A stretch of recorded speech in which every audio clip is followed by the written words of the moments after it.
bem, bom dia a todos. Quero dizer que é uma grande satisfação ter a oportunidade de estar aqui conversando a respeito de um tema que provavelmente vai ser bastante frequente, tanto para aqueles que estão aqui e vão compartilhar desse momento com a gente, quanto para Blumenau de uma maneira geral, né? Eu quero, antes de a gente iniciar os trabalhos, explicar o porquê que nós estamos aqui, qual é a proposta desse encontro, né, e o que está por vir ao longo do ano. Eu quero agradecer ao professor Wilson Engelmann, que gentilmente disponibilizou o seu tempo para permanecer mais um dia aqui em Blumenau e compartilhar conosco os seus conhecimentos, a sua experiência, dentro de um viés que envolve o direito. A formação do professor Wilson Engelmann é focada, dedicada ao direito, mas com uma aproximação muito grande na área de inovação e tecnologias, né? Isso porque a sua atuação preponderante nos últimos anos tem sido a discussão da questão das nanotecnologias e o direito, né? E isso oportunizou que o professor Wilson Engelmann tivesse um reconhecimento internacional, já estivesse no Japão, China, né? Com uma interlocução em outros países, dentro em breve, esse mês ainda estará na Turquia, não é isso? Então, essa experiência, esse convívio, né, essa relação que se estabelece com pessoas de outras áreas, de outros países, né, com outros pensamentos, traz uma riqueza muito grande, né? Eu tenho certeza que, nesse sentido, pelo menos no curto espaço de tempo que nós temos, o professor Wilson vai poder nos prestigiar com a sua visão a respeito da questão dessa interação entre a inovação tecnológica e o combate à pirataria, né? Quero agradecer também a todas as instituições envolvidas nesse projeto, e digo isso porque a nossa presença aqui, o nosso encontro aqui, ele faz parte de uma agenda que integra 25 instituições que congregam o Conselho Municipal de Combate à Pirataria, né? Eu gostaria de dedicar alguns minutos para explicar um pouco àqueles que não conhecem. Nós temos integrantes aqui, além de mim, né, como representante da FURB no Conselho. Nós temos outros integrantes também, da Secretaria da Educação, Fiscal, né? Quem mais, gente, que eu estou vendo? É o grupo que está mais ou menos no centro aqui, né? No nosso centro. E que... dessas 25 instituições, todas de alguma maneira estão contribuindo, cada qual dentro das suas peculiaridades, né? Nós temos o envolvimento da polícia também num viés repressivo, temos várias instituições, eu pretendo nominá-las aqui, acho que é importante a gente reconhecê-las, né? E que, então, ao longo do ano, já é um trabalho feito há algum tempo, né? Mas esse ano acaba tendo um impulso maior na perspectiva da questão da educação, né, do viés educacional. Isso porque, tanto a nível local, quanto estadual e federal, a questão do combate da pirataria está sendo trabalhada em 3 vertentes: a vertente repressiva, a vertente econômica e a vertente educacional, né? Então, o nosso momento aqui, né, nessa manhã de sábado, é justamente esse viés educacional, que busca trabalhar esses conceitos, né, todas essas questões de pirataria congregada e correlacionada à inovação, dentro de parâmetros que fogem um pouco daquilo que a gente talvez possa dizer que é o tradicional, né, que é o discurso que a gente conhece já, né, que tem sido reiterado sistematicamente ao longo de vários anos, né?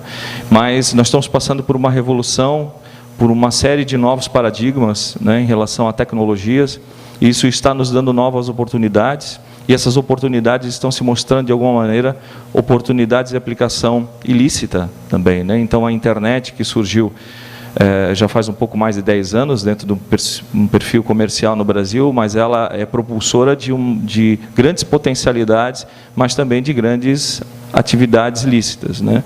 Então, nesse cenário, a necessidade de se rediscutir alguns parâmetros né, valorativos, conceituais e legais também, a respeito do que é pirataria, né, e como é que vai ser trabalhada a questão da inovação em escala nacional no mundo globalizado, né?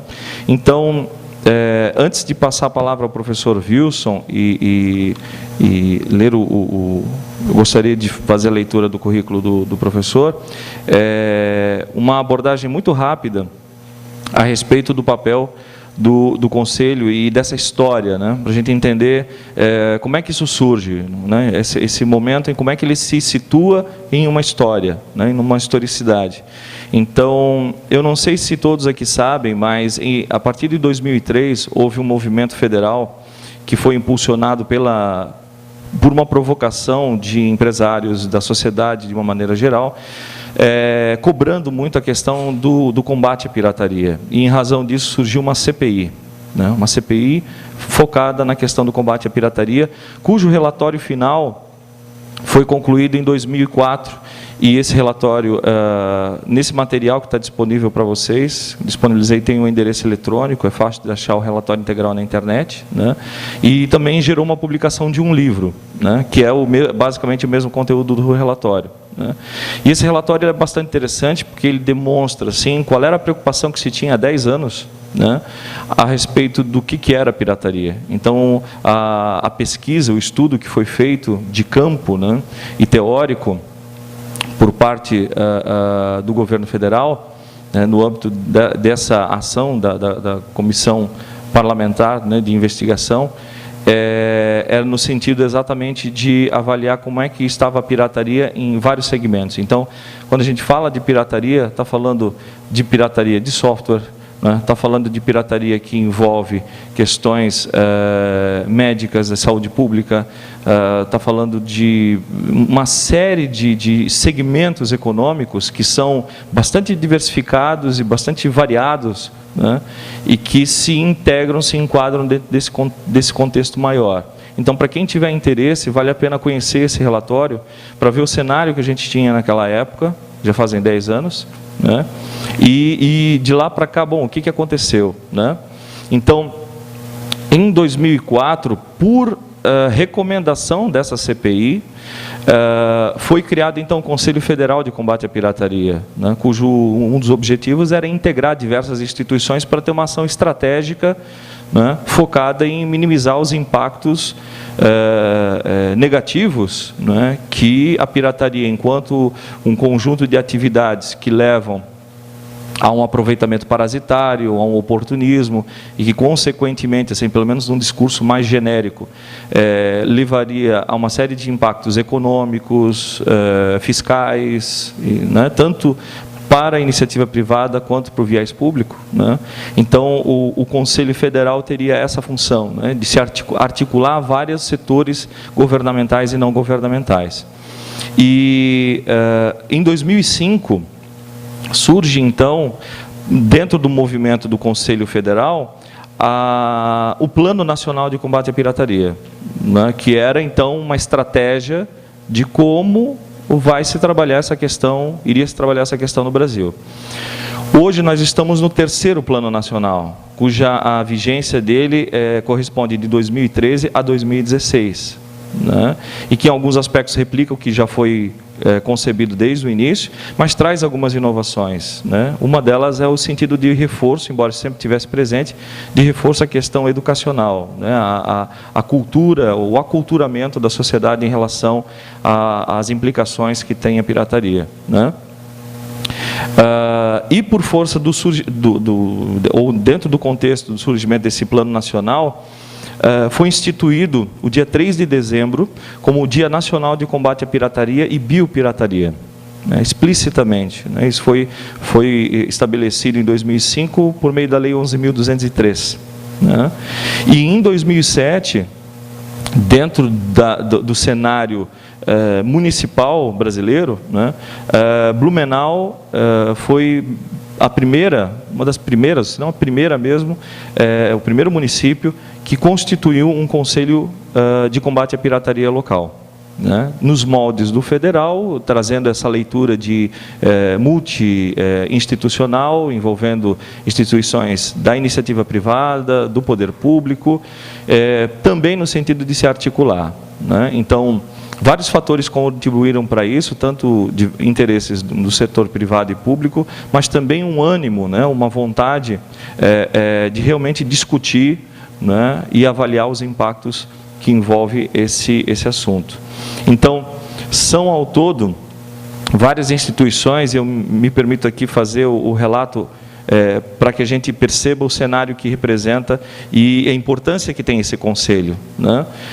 Nós temos, então, como membros integrantes, vocês podem acompanhar ali na folha, na página 2 da folha que eu passei para vocês, a Secretaria Municipal de Desenvolvimento Econômico, que é a unidade na qual o conselho está vinculado, né, no município, a Associação Brasileira de Empresas de Software, a ABS, a Associação Empresarial de Blumenau, a CIB, a Associação de Microempresas, Empresas de Pequeno Porte, Empreendedores Individuais de Blumenau, a AMP, a Associação Antipirataria, Cinema e Música, a APCM, a Câmara de Dirigentes Logistas, CDL, a Universidade Regional de Blumenau, o Instituto Blumenauense de Ensino Superior, o Instituto Meireles de Proteção à Propriedade Intelectual, Instituto de Metrologia de Santa Catarina, Inmetro, que é vinculado ao Inmetro Federal, a OAB, a Polícia Militar, a Polícia Civil, a Polícia Rodoviária Federal, o PROCON, a Secretaria da Receita Federal do Brasil, a Secretaria de Estado de Desenvolvimento Regional, a Diretoria de Fiscalização vinculada à Secretaria de Planejamento, Secretaria de Estado da Fazenda, Secretaria Municipal da Fazenda, Secretaria Municipal de Educação, Secretaria Municipal de Saúde, Sindicato das Empresas de Serviços Contábeis e de Assessoramento, Perícias, Informações e Pesquisas de Blumenau, SESCOM, o Sindicato do Comércio Varejista de Blumenau, o Sindilojas e o Sindicato das Indústrias Têxteis, né? Então, vocês vejam que tem que ter fôlego, né? É um grupo bastante consistente, não só em número, mas em qualidade, né? Para poder realmente discutir sobre diversos olhares, porque ali a gente tem um cenário múltiplo, né? São várias perspectivas distintas, que são interesses convergentes, né? Em busca de não diria uma solução, porque dizer que a gente vai encontrar uma solução para a pirataria talvez seja muita pretensão, mas de discutir e minimizar os impactos que a pirataria representa, né? Dentro dessa leitura de pirataria enquanto uma atividade ilícita, e não só ilícita, uma atividade ou um conjunto de atividades que gera impactos negativos do ponto de vista econômico e social. Tá? Eu digo isso claramente aqui, porque mais adiante a gente vai ter oportunidade de abordar que o conceito de pirataria ele é difuso, e tão difuso que surge no cenário internacional uma leitura de pirataria que não é essa que a gente está mencionando agora, esse recorte. Existe uma outra leitura de pirataria que a gente tem denominado aqui de pirataria, o pirata... ele é o pirata idealista, que não é diferente do pirata oportunista. O pirata idealista é um outro cenário, é um outro conceito, né? Mas que precisa ser discutido também, porque, queira ou não, ele está sob o símbolo pirata, sob um signo, né, que tradicionalmente traz uma ideia de irregularidade. Tá? Bom, então, e essa folhinha que foi distribuída para vocês, no sentido de, para quem tiver interesse, se familiarizar com alguns pontos. Claro que é um trabalho não pretensioso aqui, né? São apenas alguns apontamentos que nos parecem assim, interessantes, numa perspectiva inicial, para que quem ainda não conversou, ainda não se situou, possa buscar informações. E, além disso, a gente, obviamente, está aberto para uma discussão, não só durante esse ano também, mas ao longo do nosso papel institucional de estar contribuindo para a difusão da questão da cultura, né, da valorização da intelectualidade, porque é aquilo que me cabe, né, como professor de propriedade intelectual e integrante do Núcleo de Inovação Tecnológica, juntamente com a Elisângela, nesse momento, né, fazer essa contribuição para uma percepção mais consistente, mais madura sobre esses fenômenos. Ok? Bom, eu vou passar a palavra ao professor Wilson Engelmann. Quero, antes disso, então, ler o currículo dele. O professor Wilson é doutor e mestre em Direito Público pelo Programa de Pós-Graduação em Direito, Mestrado e Doutorado da Unicinos, no Rio Grande do Sul. Professor desse mesmo programa das atividades Transformações Jurídicas das Relações Privadas, mestrado, Os Desafios das Transformações Contemporâneas do Direito Privado, no doutorado. Professor de mestrado profissional em Gestão de Negócios da Unicinos, professor de Metodologia da Pesquisa Jurídica em diversos cursos de especialização também daquela instituição, professor de Teoria Geral do Direito e de Introdução ao Estudo do Direito no curso de graduação da Unicinos, líder do grupo de pesquisa JUSNano, bolsista de Produtividade e Pesquisa do CNPq e coordenador adjunto do Programa de Pós-Graduação em Direito, Mestrado e Doutorado da Unicinos. Né? A gente disponibilizei também o e-mail aqui, professor, e o meu e-mail também, para quem não nos conhece, para que futuramente, se tiverem interesse, possam entrar em contato, ok? E, passando então a palavra ao professor Wilson Engelmann, quero dizer que nós dois compartilhamos de algumas premissas assim, em relação a esse tipo de atividade, e uma delas é de minimizar ao máximo o formalismo, né? Por isso que a gente não constituiu mesa, não fez nada nesse sentido, e também não vai usar a tribuna, né? Porque a tribuna é esse elemento que separa, né, a nossa presença aqui da presença de vocês, e nós queremos nos aproximar e estabelecer um diálogo, né? Somos um grupo de qualidade, não estamos preocupados com quantidade, né? E nesse sentido, é muito importante que vocês interajam conosco aqui, fazendo perguntas e intervenções ao longo da nossa fala. Então, não se melindrem de levantar o braço. A gente tem um microfone aqui sem fio, ok? Eu vou estar dando suporte ao Wilson e ele reciprocamente aqui. Na medida em que nós estivermos falando, a gente passa a voz para vocês fazerem as perguntas, comentários que vocês acharem que é oportuno. Tá? Então, por favor, não se deixem levar pelo receio de, eu não vou perguntar isso, né? Eu já ouvi várias vezes pessoas que participam de eventos onde a gente faz uma apresentação, tem alguma pergunta? Ninguém fala nada. Aí terminou, tudo bem, está tudo ok. Aí vem um monte de gente, vem uma fila, né?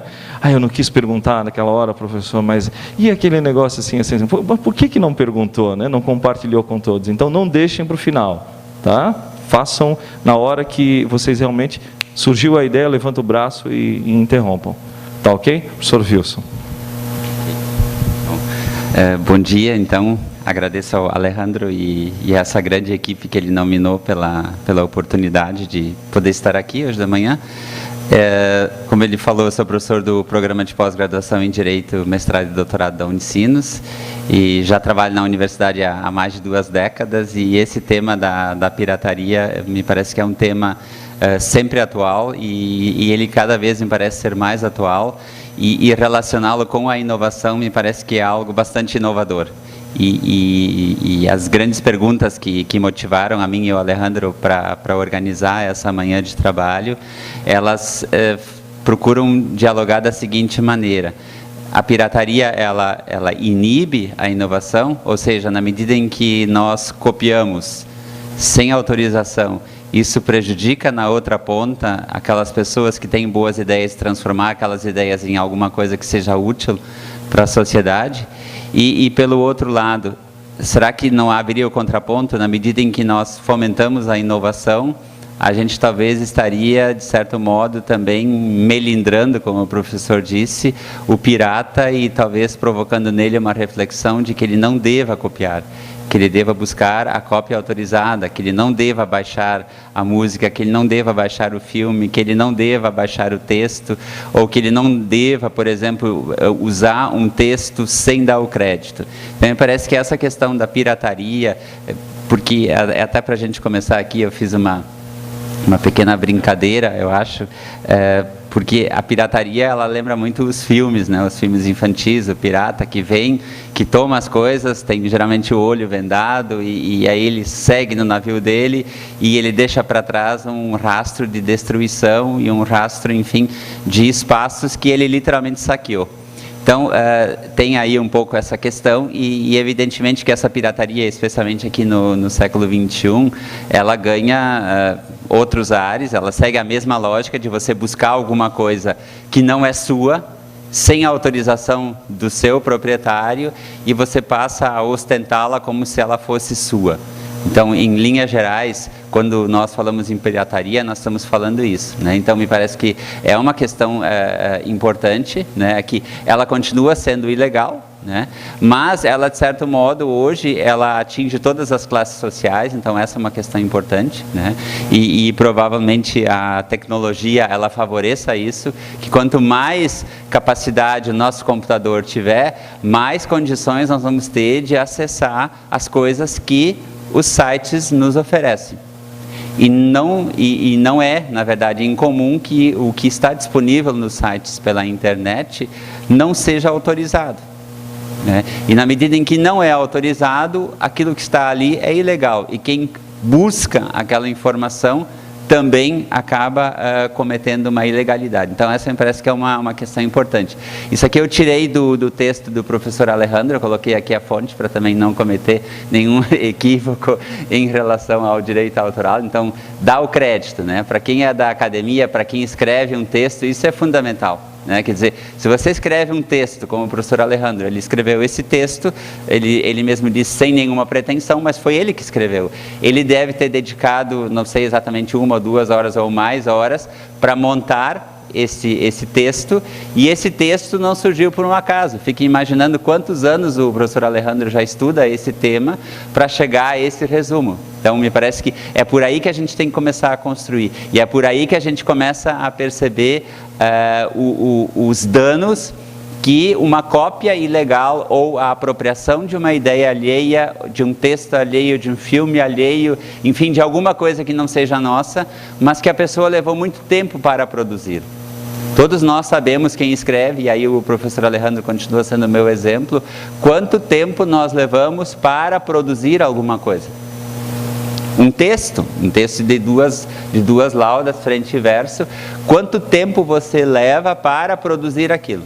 Então, na verdade, essa é uma questão importante. Veja, o que significa, então, essa palavra pirataria em termos técnicos? Elas são diversas atividades ilícitas, e aqui tem uma série de nomes extremamente complexos, não, quase palavrões. Mas, no fundo, o que significa pirataria? Todas elas vão ter em comum essa questão de você se apropriar de alguma coisa que não é sua, de você passar adiante alguma coisa sem indicar a fonte, e com isso você acaba gerando um prejuízo. Então, essa é uma questão. E não necessariamente, não necessariamente um prejuízo econômico, pode ser um prejuízo moral, quer dizer, que quem cria alguma coisa não é simplesmente o aspecto que está escrito, mas tem um pouco da personalidade do autor, tem um pouco daquilo que o autor entende, tem um pouco daquilo que nós chamamos lá nas nossas aulas da pré-compreensão, né, Feliciano? Quer dizer, daquilo que a pessoa já leu, das horas que foram dedicadas para produzir essa ideia. Então, na verdade, veja aqui, ó, são práticas, que nem o professor Alejandro disse,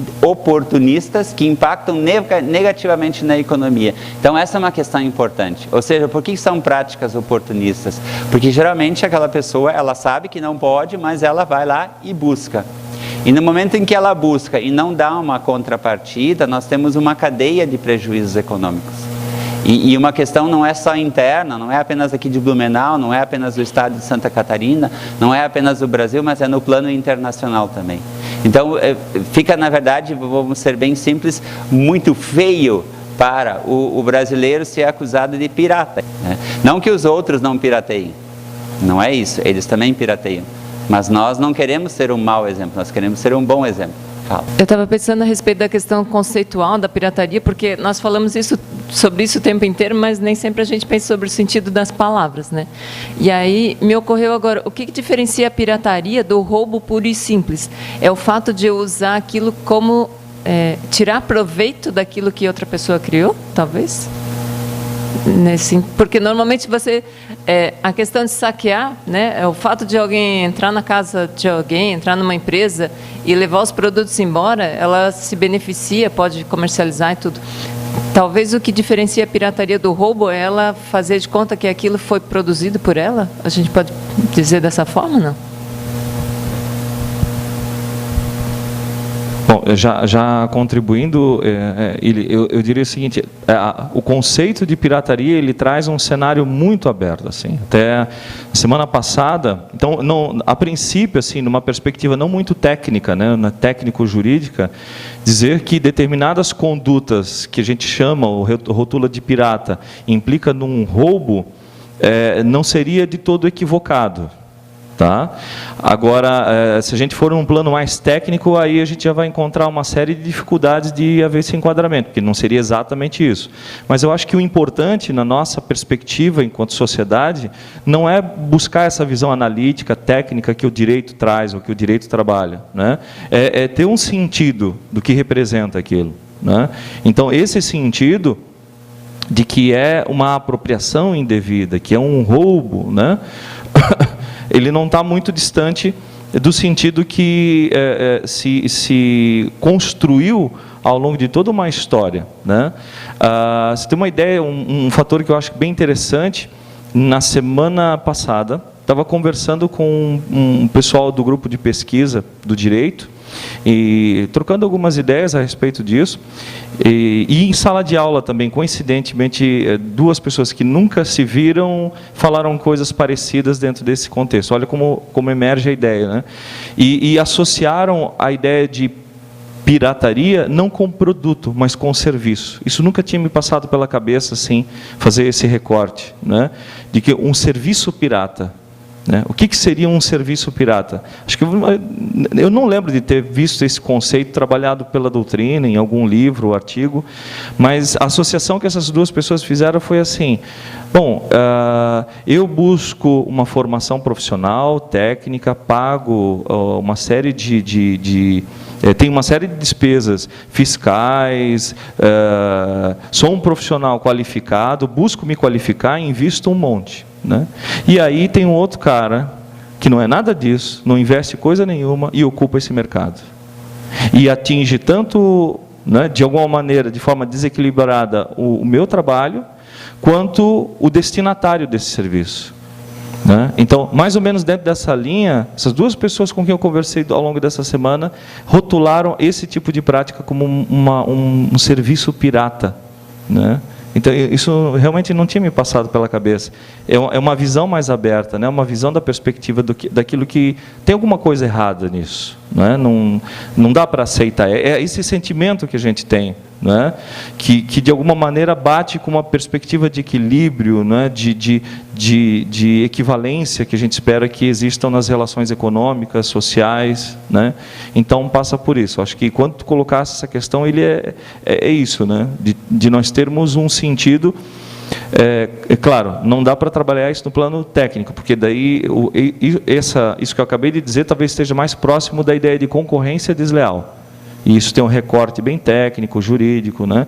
Que aí vai ter implicações de enquadramento se é crime ou não, né? Então, aí a gente entra num outro nível de percepção, né? Que são as dificuldades que a polícia tem de fazer o enquadramento. Várias vezes, né, na reunião do Conselho de Combate à Pirataria, há essa manifestação por parte de quem trabalha no viés repressor, a dificuldade que existe em relação ao enquadramento, e há uma demanda do Conselho Estadual, né, de criar uma delegacia que trabalha só com isso, para que tenham profissionais qualificados e conheçam exatamente os contornos que envolvem isso tudo. É um pleito que está sendo feito nas instâncias estaduais aí, né? Então essa é uma questão importante, porque quando passa para o plano jurídico, a gente vai ter as caixinhas, e as caixinhas têm que ser preenchidas. E se você não consegue preencher a caixinha, mas não foi legal? Foi, mas aí não vai ser punido. Então tem essa questão, quer dizer, é furto, não é? No fundo, a gente poderia dizer, claro, se eu pego, por exemplo, um texto, se eu baixo um vídeo, se eu baixo uma música, ou se eu coloco ela para tocar num ambiente público sem pedir a autorização, no fundo é uma espécie de furto. Quer dizer, você está furtando o quê? Você está furtando algumas horas de trabalho do artista que fez aquilo ali. Imagina um cantor, não é? Quanto tempo ele leva para compor a música, quanto tempo ele vai levar para executar, quanto ele vai ter que investir para produzir um CD.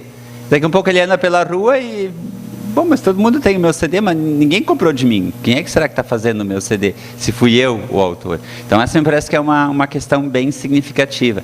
Tem um videozinho aqui, justamente porque tem um movimento contrário, né, dizendo que a pirataria é legal, né? Então, o Alejandro vai colocar o videozinho porque ele é um pouco instigante. Depois a gente continua conversando.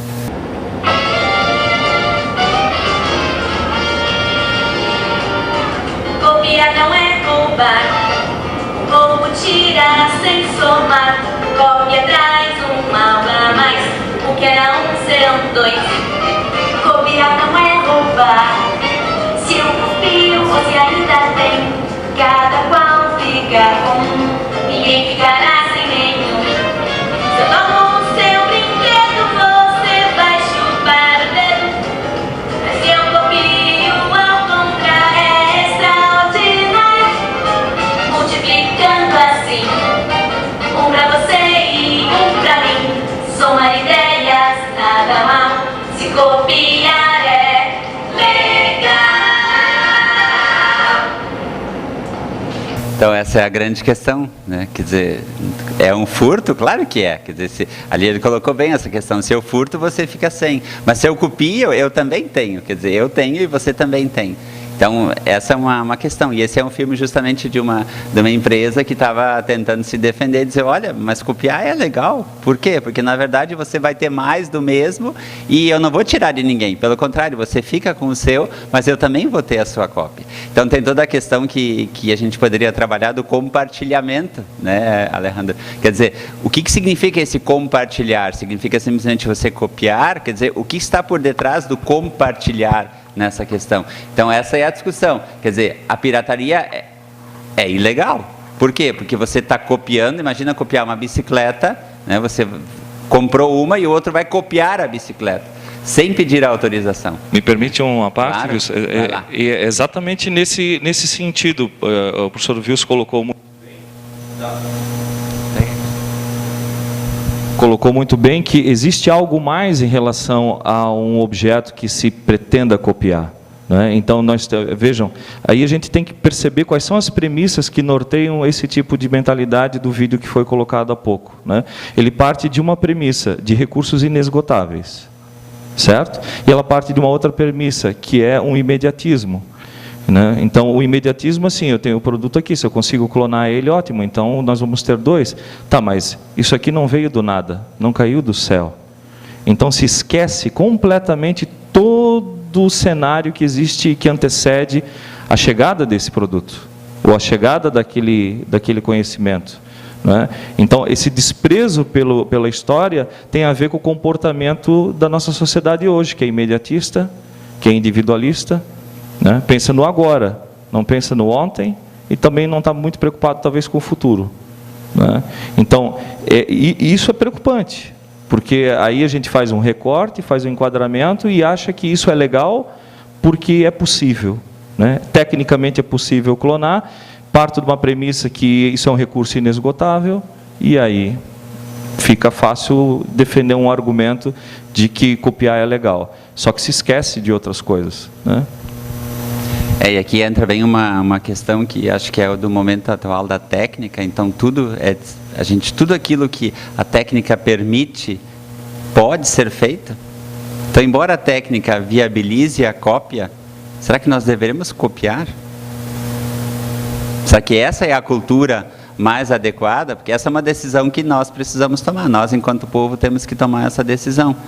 E o Poder Legislativo depois é que vai ver bem. Então, nós vamos ter que adequar a lei, porque a lei continua dizendo que a cópia é ilegal. A cópia não autorizada é ilegal. Então, essa é uma questão cultural, é uma questão do povo, e é uma questão que realmente tem que vir desse trabalho que está sendo feito aqui e daqui para cima. Não de cima para baixo. Não é uma lei que vai mudar isso, né? Claro que a lei ela vai impor, ela vai determinar. Se você copiar sem autorização, eu posso lhe prender. Se você copiar sem autorização, você deverá pagar a multa. Mas esse não é o caminho mais adequado para fazer a mudança da consciência de uma população. Tem que vir da própria consciência da população. Ou seja, o que nós queremos afinal? Me parece que espaços como estes são para nós discutirmos isso, porque nós vamos levar isso depois, essas conclusões aqui, para os nossos coletivos, para as nossas famílias, para os nossos locais de trabalho, para os nossos ambientes em que nós estamos discutindo isso. E dali nós vamos começar a propagar. Então essa é uma questão fundamental. Qual é o modelo que nós queremos? E é evidente que, dependendo da resposta e da conduta que nós vamos tirar dessa pergunta, nós vamos ter depois também que assumir as responsabilidades. Porque não é pensar apenas, no passado foi assim, a gente sempre pôde copiar. Ok, só que hoje a situação é outra. Então essa me parece que é uma questão importante. E qual é a decisão que nós vamos tomar? Qual é o sinal que nós vamos dar para o poder legislativo em relação a isso? Nós queremos copiar tudo, ou nós queremos ser conhecidos como um país de criatividade, um país que desenvolve efetivamente, que respeita a produção alheia. Porque se nós dessemos uma folha em branco para cada um de nós aqui nessa sala e pedíssemos para desenhar uma casa, por exemplo, nós teríamos casas diferentes.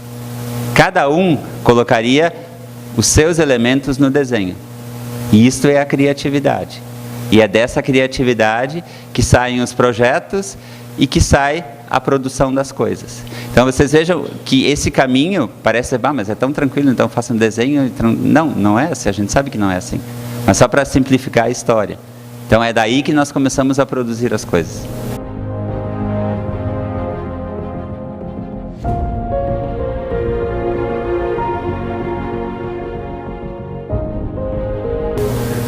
Ok? Eu acho que essa é uma outra questão que interfere na formatação desse cultural. Quer dizer, será que vale a pena efetivamente ser legal? Se você paga o imposto, ele realmente vai para o ECAD, ele vai para um lugar coletivo que depois é redistribuído para os autores. Então essa também é uma decisão que precisa ser tomada, né? E que precisa ser respeitada. Então, se eu me associo a esse escritório central de arrecadação dos direitos autorais, eu tenho que ter o direito de receber. Então, se eu pago por um livro que eu comprei, isso vai para aquele fundo, e daquele fundo tem que ir para o autor.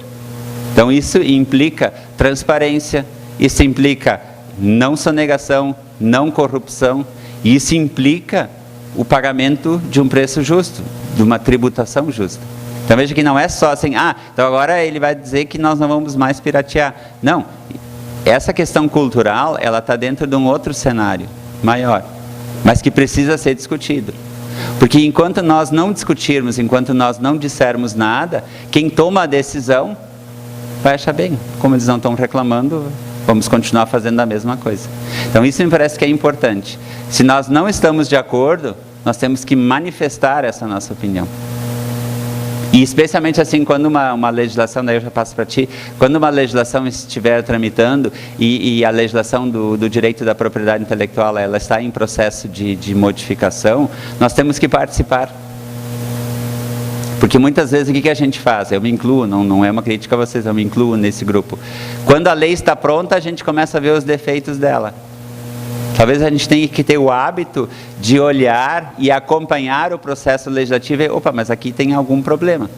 E aí, grupos como esse, uma pessoa provavelmente é difícil ter voz, mas um grupo pode ter voz. E aí dizer, olha, esse artigo lá tem uma redação complicada, nós entendemos que não é assim, vamos tentar discutir isso. Então acho que é um caminho interessante.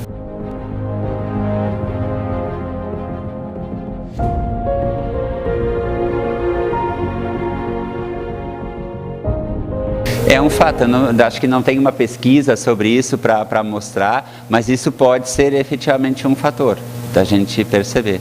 Né? O próprio governo federal tem quebrado as patentes de medicamentos. Exatamente. É um exemplo. Né? Exatamente. E essa é uma discussão também que se faz. Durante quanto tempo o autor deve ter o privilégio de receber pelo uso da obra dele? Então também, quer dizer, estabelecer esse tempo, que seja o tempo não tão pequeno que ele não possa ter o retorno do investimento dele, e o investimento muitas vezes é investimento em dinheiro para desenvolver um produto novo, mas também não um tempo tão longo que, como está demorando muito para que as pessoas possam ter acesso sem pagar, aí é que surge a pirataria. Então me parece que esse tempo médio de proteção que o autor de uma obra tem é um outro fator importante. Ele tem que ser um tempo médio adequado para que aquele que investiu, como a professora disse, aquele que saiu na frente na produção de uma bicicleta e investiu dinheiro, investiu tempo, na verdade organizou uma equipe, ele tem o retorno disso. Porque vamos combinar, ninguém vai fazer isso. Eu vou fazer isso porque eu quero o bem da humanidade. Só antes de passar a palavra, Simone, só para complementar aqui, a tua colocação acho que é bastante oportuna, né, no sentido do viés econômico, né? Acho que esse é um cenário que nunca a gente pode desvincular de uma conversa dessa, né? Não dá para desvincular, né? Mas eu acho, assim, existem, não foi a tua fala, mas existem algumas abordagens, né, que estão muito recorrentes, estão sendo disseminadas de forma muito densa, botando a culpa exclusivamente no preço. O problema não é o preço, o problema é o valor que a gente atribui às coisas. O valor é diferente do preço. Essa é uma coisa que não está clara para a maioria das pessoas, né? E assim, esse descompasso entre preço e valor, isso acontece em vários cenários. Então, os cenários radicais, eles são completamente alheios a essa percepção de equilíbrio, porque aquele que tem uma visão extremamente proprietária, né, diz assim, isso aqui é meu, e eu vou me aproveitar de uma oportunidade, que as pessoas precisam daquilo, e eu vou botar um preço lá em cima, tá? O preço não tem relação necessariamente com o valor, tá? Existe um descompasso aí. E esse tipo de coisa tem que ser combatida, porque isso também é oportunismo, tá? Isso também, de alguma maneira, também poderia ser taxado de pirata, embora eu tenha criado a tecnologia, eu tenha todos os recursos comigo, mas eu exploro, certo? Não é a palavra pirata que é atribuída a esse tipo de conduta, mas a matriz é a mesma, exatamente a mesma, tá? O mesmo vai acontecer com aquele que tem uma visão mais libertária, ou absolutamente libertária. Ele vai dizer, tudo é de todos, né? Nada é individual. Essa visão radical, ela também ignora um fator valorativo, porque tudo tem valor, né? Na medida que você dá importância a alguma coisa, a importância, ela implica num valor. Não estou falando de preço, estou falando de valor, né? Algo que você reconhece como importante. Se aquilo é importante, o que acontece? Imediatamente você assume um compromisso de responsabilidade para manter aquilo íntegro. O que é importante para você, você quer manter, você quer resguardar, né? Você quer garantir, certo?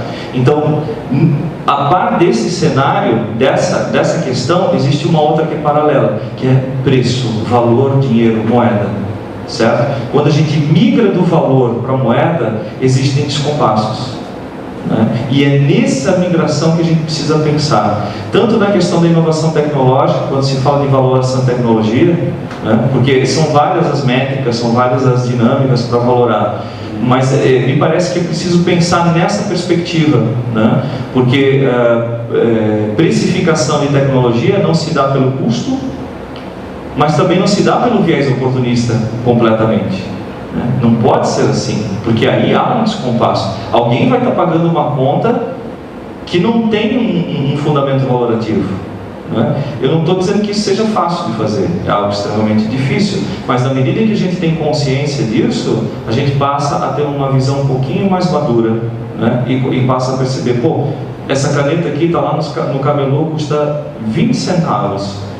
Aí a gente se pergunta normalmente, né? Puxa, mas 20 centavos, você faria uma caneta por 20 centavos? O material que foi empregado ali, extraído da natureza, né? O processo, a tecnologia empregada para desenvolver aquilo lá, dá para fazer um produto desse por 20 centavos? Não dá. Alguém está pagando a conta. Na questão ambiental, vamos chamar isso de custo ambiental. Alguém está pagando essa conta. Existe um trabalho escravo em algum lugar do mundo, né? Existe. E a gente não pode imaginar que esse tipo de coisa não possa ter reflexo com a nossa vida. Dizer, mas é ali no outro lado do mundo. Tem tudo a ver.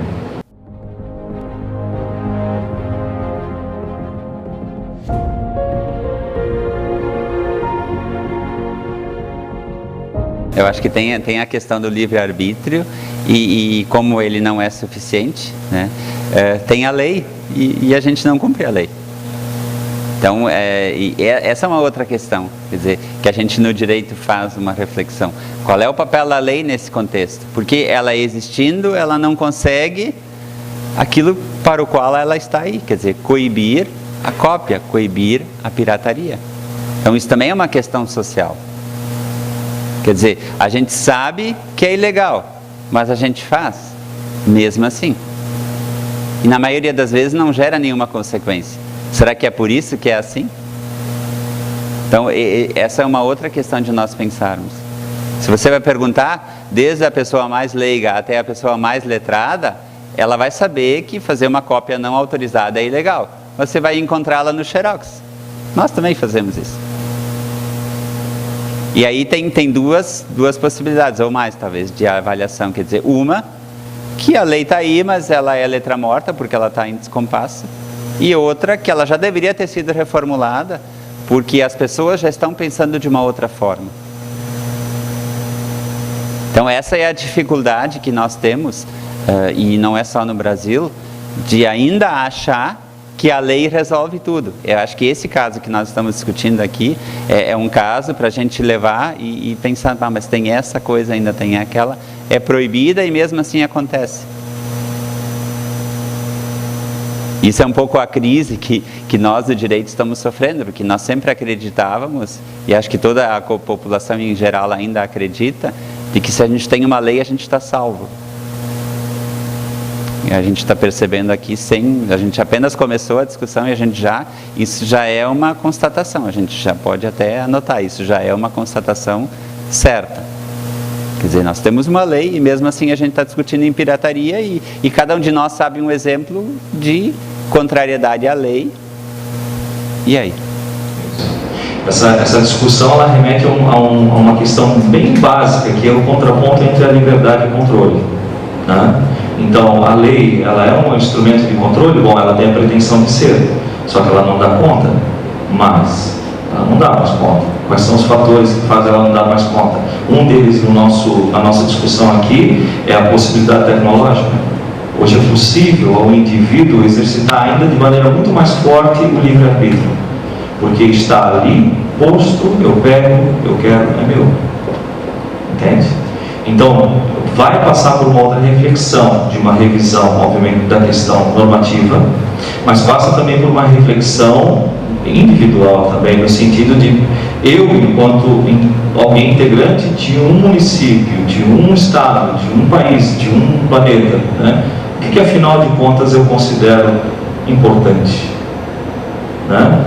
Então, o livre-arbítrio hoje ele é visto como algo vinculado ao indivíduo. O individualismo é um direito, porque aí se faz um link com a ideia de personalidade, com os direitos de personalidade, com a condição humana. Se junta isso tudo num pacotão só. Se faz de tudo isso, que são vários recortes com matizes, assim, nuances diferentes e que se correlacionam de alguma maneira, sim, mas elas não são exatamente a mesma coisa. Né? E a gente não consegue perceber essa diferença porque a tendência nossa é de reduzir essa complexidade e levar a um entendimento que seja uma solução rápida e eficaz. Vai lá, pá, é isso e deu. Né? Então essa é a resposta que normalmente se espera do direito. O direito não é um disjuntor que a gente liga e desliga. Né? O fenômeno social não é um disjuntor que a gente liga e desliga. Né? Todas as pessoas que têm uma perspectiva muito disjuntiva da vida estão sofrendo muito na contemporaneidade. Por quê? Porque o mundo não se faz mais pelo certo e pelo errado, pelo justo, pelo injusto, pelo legal, pelo ilegal. Existe um panorama dentro desse cenário, entre essas duas pontas, né? Que a gente tem que compreender, né? E conseguir conviver com isso. Né? Então você vai falar de pirataria. Sim, existe o plano da legalidade, mas o desafio agora é esse. A legislação não dá mais conta. Qual é a consequência que se tem? Numa perspectiva do livre-arbítrio, da individualidade, a lei não presta para nada, ela não me atende aos meus desejos, eu vou fazer o que eu quero e deu. Essa é uma visão equivocadíssima, equivocadíssima. Eu não estou falando isso porque eu estou reconsiderando a lei como uma autoridade, não. Eu considero a lei como uma vontade, a lei, como o professor Wilson colocou, esse padrão de comportamento que a gente espera conquistar de forma mediana, ou pelo menos, né, assumir socialmente um convencimento coletivo, nasce do coletivo e não da cabeça de algum messias. A gente já percebeu isso. Aí nós estamos assim, sozinhos na nossa individualidade, isolados e perdidos, né? Porque a gente esqueceu o referencial do coletivo. A gente esqueceu o outro, né? E quando a gente esquece, né, que inclusive a criatividade perpassa pela relação, você falou, nada se cria, tudo se copia. Isso vem de um cenário onde a criação, ela não é apenas um resultado de um atributo individual. Ela tem esse viés, sim, porque cada um de nós tem qualidades, características individuais que devem ser respeitadas. Isso a gente não vai perder, né? Mas junto com isso existe o aspecto de que a atividade intelectual, ela pressupõe relações, né? Nós que estamos pensando agora é pela comunicação, pelo diálogo, que um pensamento começa a ser elaborado, construído, a ideia, essa pré-compreensão que o professor Wilson falou, ela vai sendo conjugada com a pré-compreensão do outro, e aí o novo surge.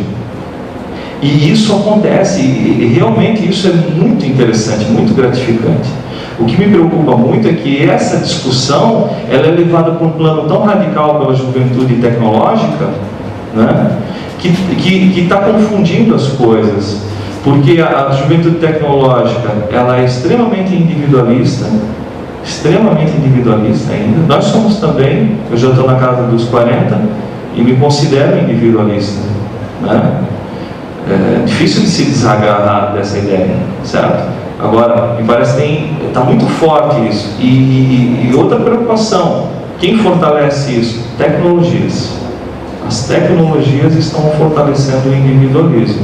A gente não se dá conta disso, porque existe um monte de um discurso, né, que é essa questão dos conceitos, compartilhar.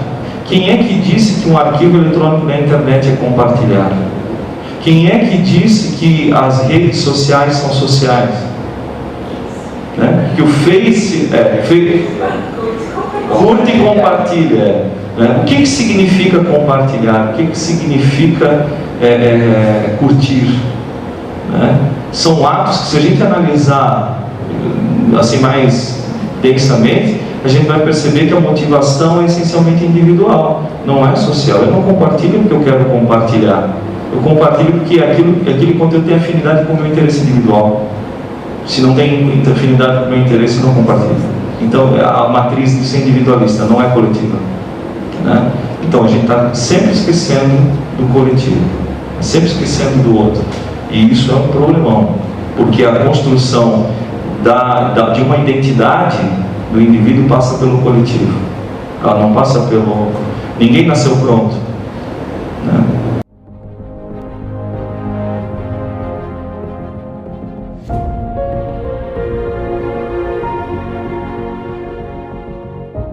Eu acho que essa é uma questão importante e vai na linha do professor Alejandro. Quer dizer, se apropriam das informações públicas como se elas fossem privadas.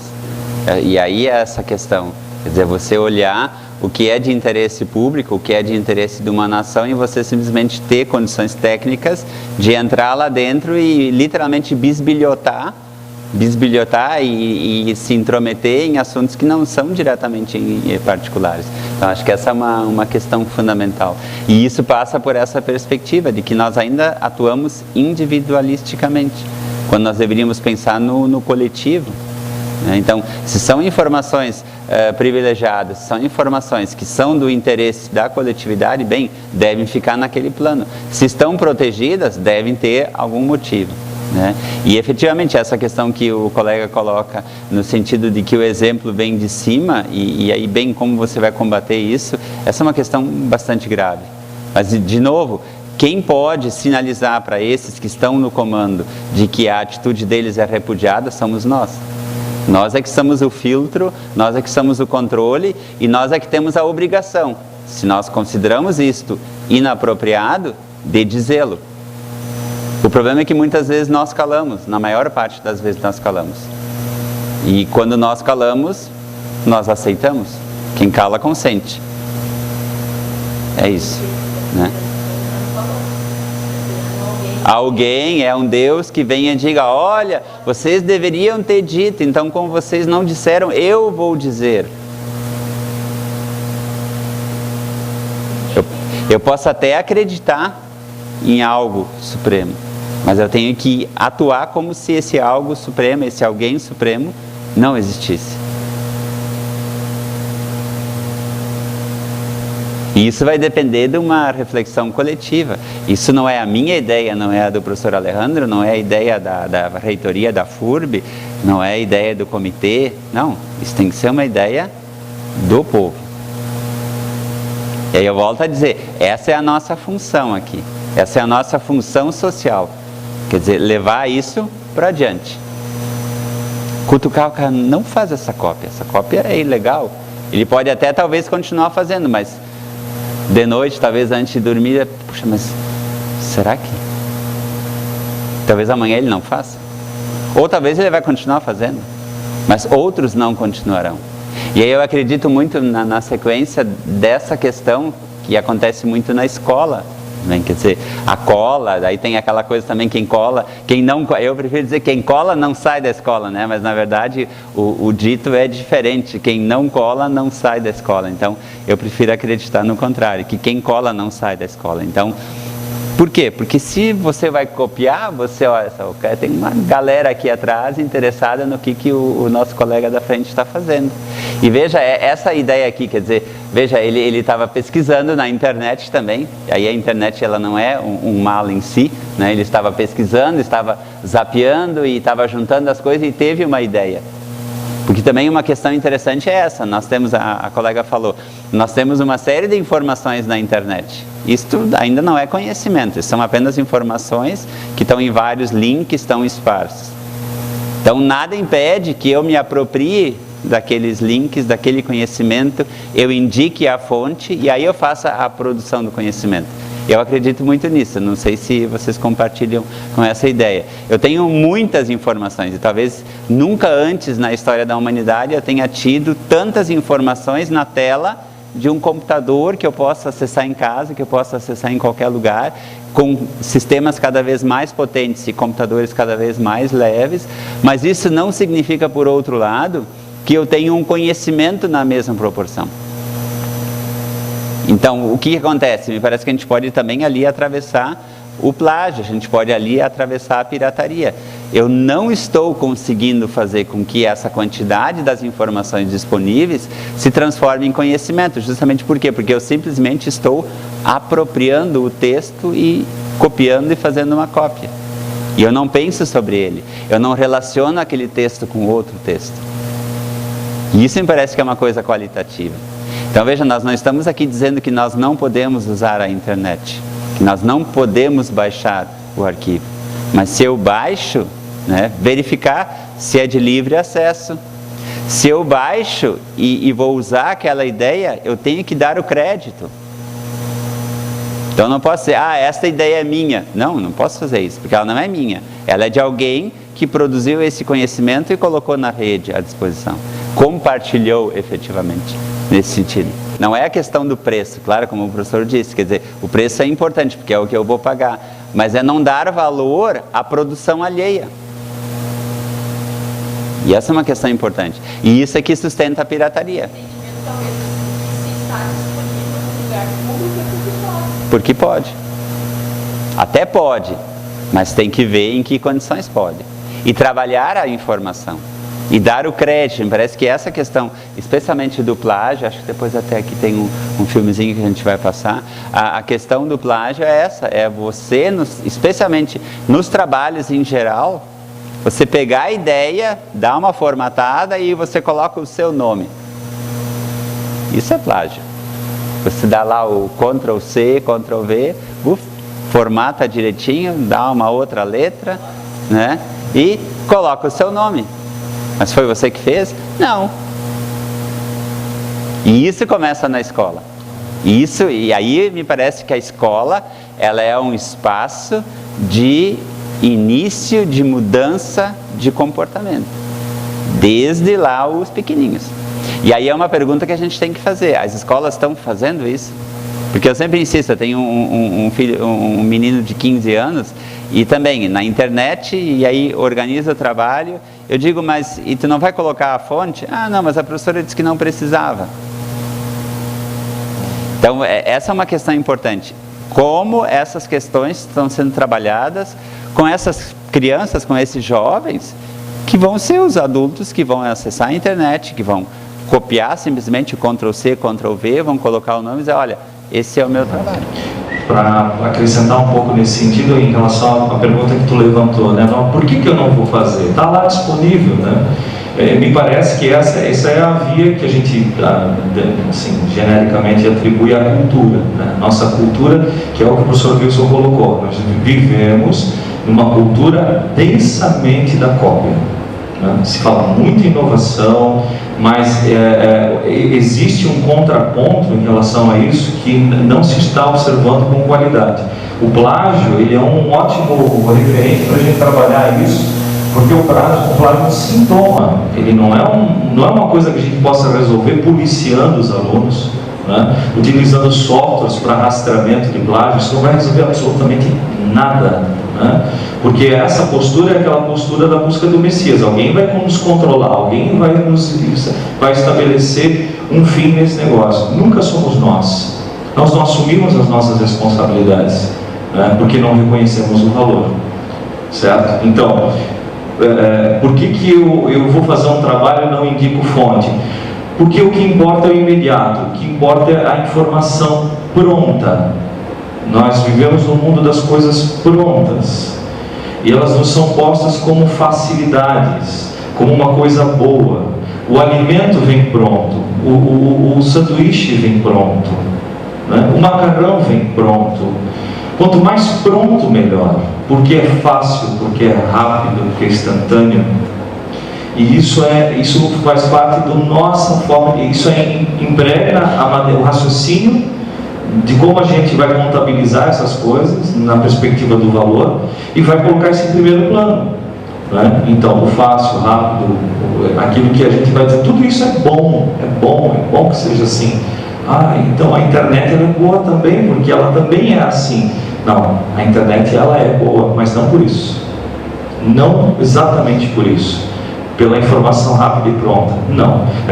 Porque ela nos dá a oportunidade de ter acesso a coisas que a gente antes não tinha, né? Mas essa oportunidade, sem fazer nada, não vale nada, né?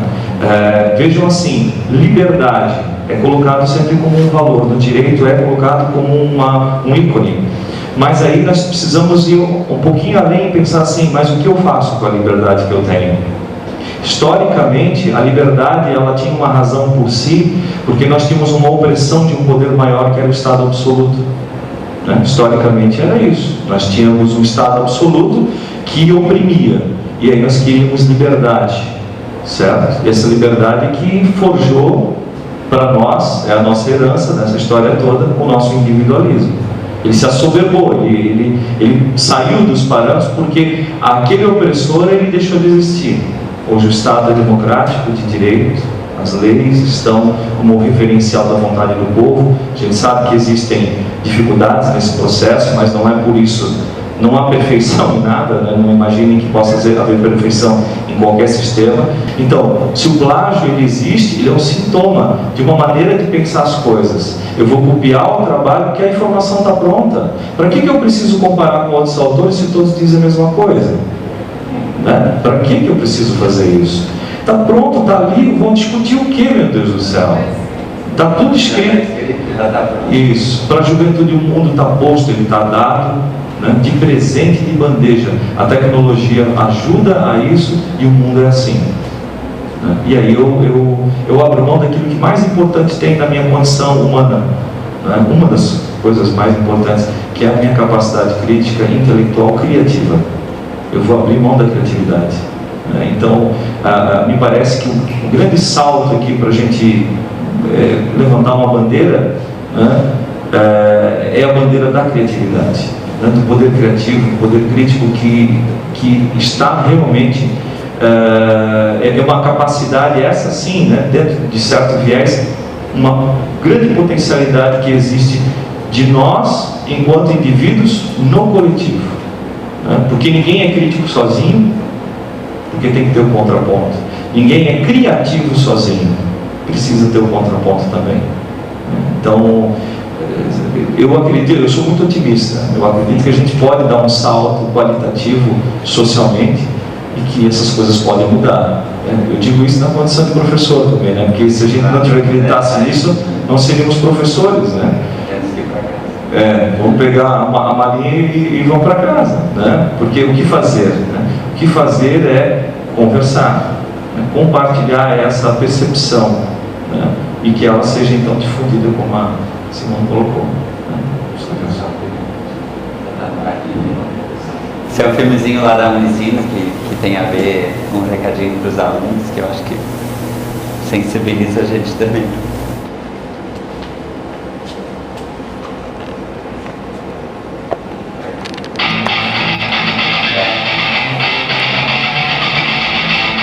Você sabe o que é plágio acadêmico? Se engana quem pensa que o plágio só acontece quando alguém copia um trabalho inteiro, palavra por palavra, sem citar o autor. Copiar apenas uma frase ou uma ideia de outra pessoa também é considerado plágio, não importa se o texto original está em um livro ou na internet. O plágio é antiético e imoral.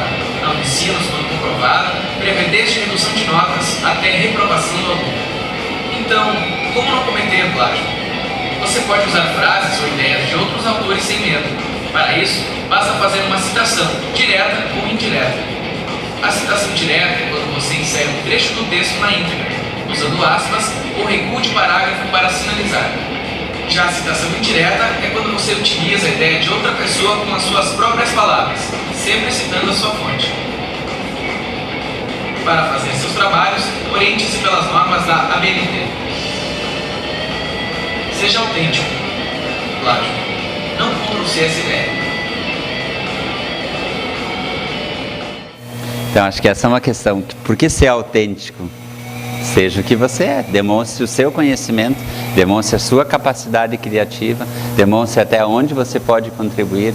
Esse parece que é o grande chamado dessa questão do não Ctrl+C, do não à pirataria, é isso, né? É para que a gente possa efetivamente extrapolar a nossa criatividade. É disso que nós precisamos. Exatamente. O professor também, o aluno tem que ser aberto a isso, porque muitas vezes o aluno também não quer essas mudanças. E na medida em que a gente conseguir contaminar no bom sentido, esses dois atores, quer dizer, o aluno e o professor, ali a gente parece que tem um embrião bastante potente para a gente combater a pirataria. E isso tem que começar desde as primeiras séries, não é no ensino superior que a gente vai conseguir ajustar essa conduta, porque na verdade essa é uma conduta, né? É uma conduta que a pessoa pratica considerando que ela é legal, e na verdade ela é ilegal. Então, é uma conduta que não passa apenas pelo direito, mas é uma conduta também que passa pela própria questão de cidadania. Essa é uma notícia que eu tirei da página da Veja, estava procurando algumas questões. Esse é um tema que vocês devem ter acompanhado, esse debate jurídico entre a Apple e a Samsung, porque na verdade uma acusou a outra de ter copiado o modelo externo, enfim, do iPad, do Zai que tem por aí afora, né? Então veja que é uma questão gigantesca, porque veja aqui os valores, veja aqui 1,05 bilhão de dólares que na verdade a companhia sul-coreana Samsung teve que pagar para a Apple. Então essa é a questão econômica, né? E aí a gente imagina, mas o que isso aqui significa? Lendo a reportagem e lendo outros textos que faziam referência a esse caso, eles sinalizaram o seguinte, que esse julgamento, essa publicidade desse caso significativo, mundial, porque na verdade são empresas que você consegue comprar esse equipamento em qualquer lugar, isso pode fomentar a inovação, tanto que aqui essa vitória então da Apple sobre a Samsung pode marcar nova era para a inovação, que era a chamada do texto que estava na internet. Eu fui buscar na internet também, né? Mas por quê? Porque na verdade essa decisão judicial mostra tudo aquilo que nós estávamos falando, que a pirataria, que a cópia não autorizada, que você diz, mas eu não posso fazer um negocinho parecido com esse, e em vez de colocar aqui a marca que tem, eu coloco o meu nome. Não pode.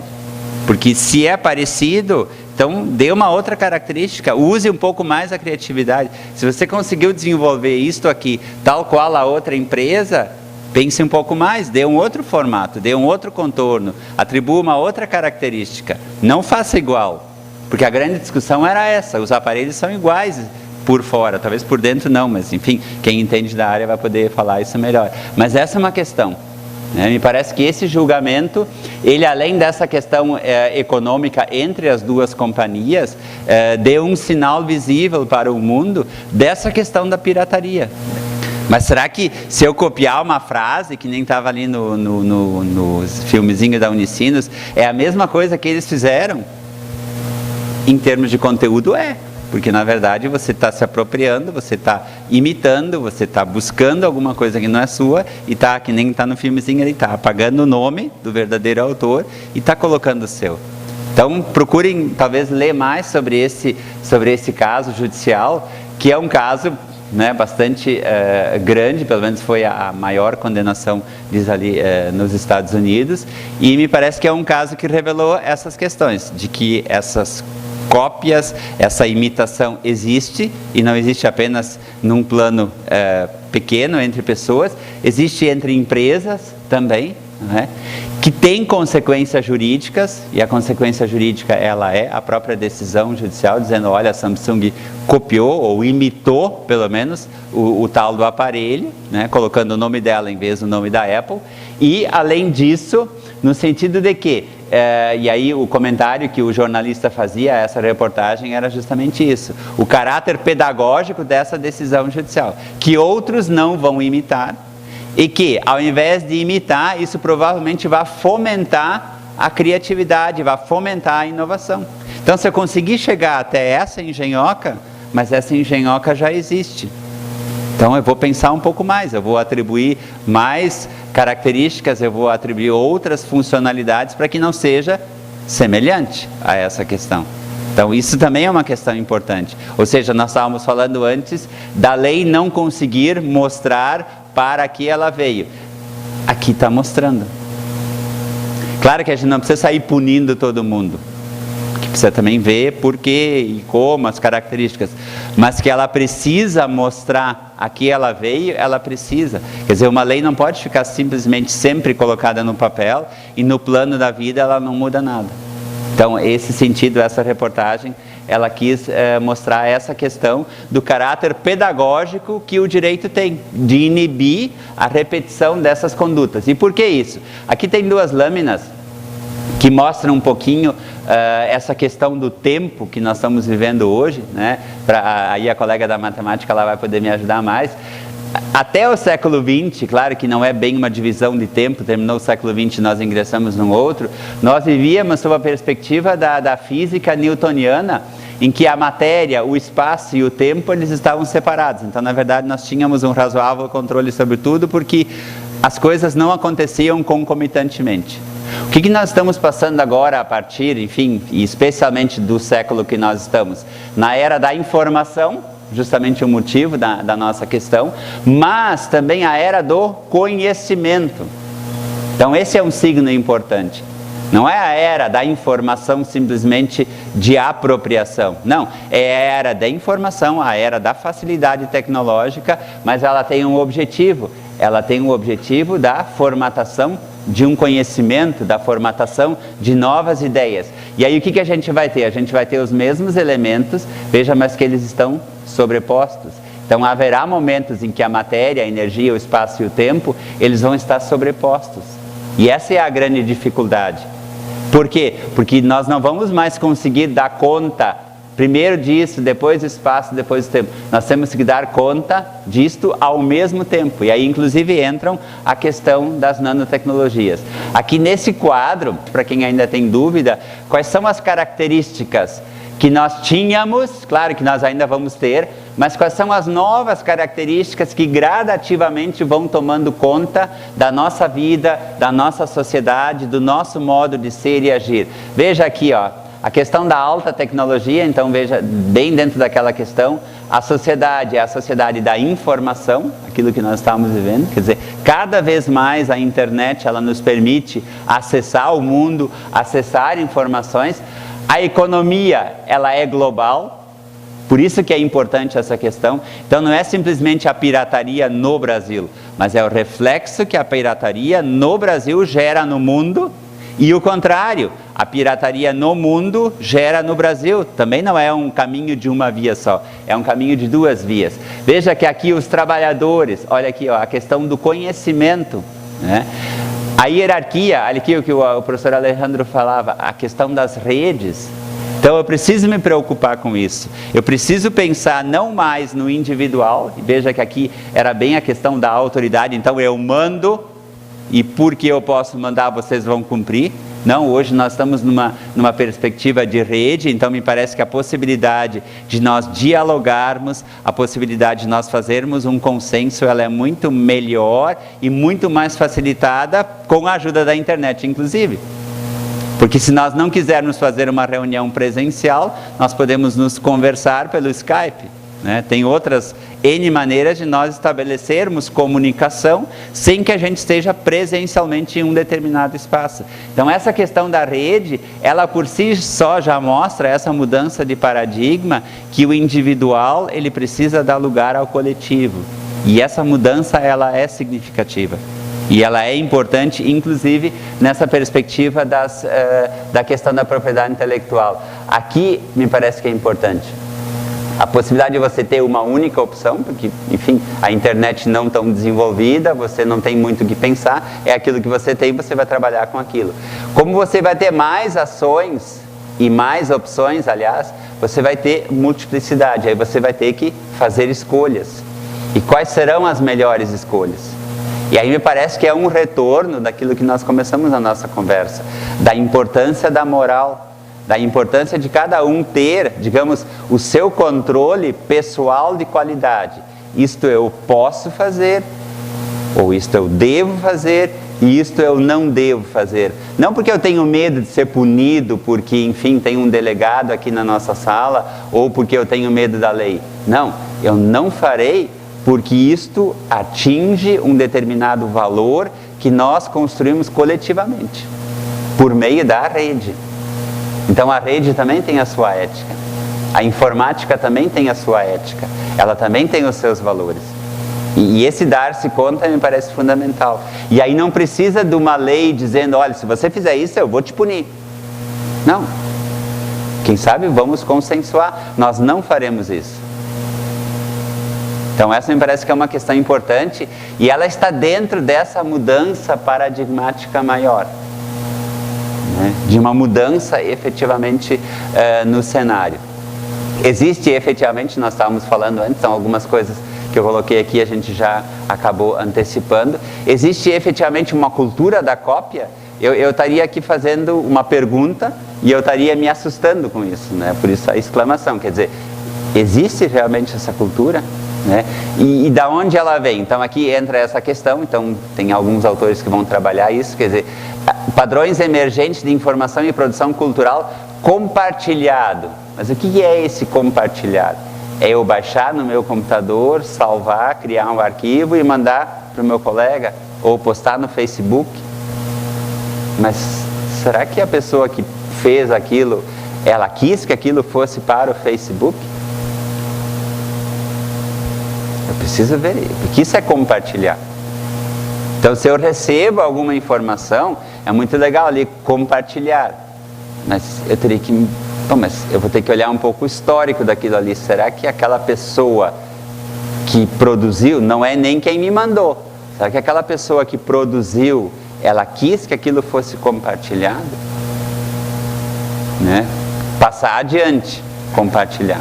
Que compartilhar também significa você, olha, vocês podem discutir esse texto, vocês podem imprimir ele e discutir isso. Isso também é compartilhado.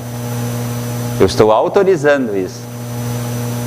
Mas o que acontece hoje na maioria das vezes? A gente recebe um texto ou uma mensagem, alguma coisa, compartilhei, né? Curti. Será que a gente não deveria criar uma espécie de um código de ética? E antes de fazer isso, dizer, será que a pessoa quer? Muitas vezes também, quando nós recebemos um e-mail e a gente já dispara para a nossa rede de amigos que nós temos no nosso e-mail. Eu já vi casos, e eu já acompanhei casos judiciais, em que a pessoa que estava envolvida com aquela situação, que foi compartilhada pelo e-mail, se sentiu lesada e ela ajuizou uma ação contra aquela pessoa que recebeu o e-mail e espalhou aquela ideia.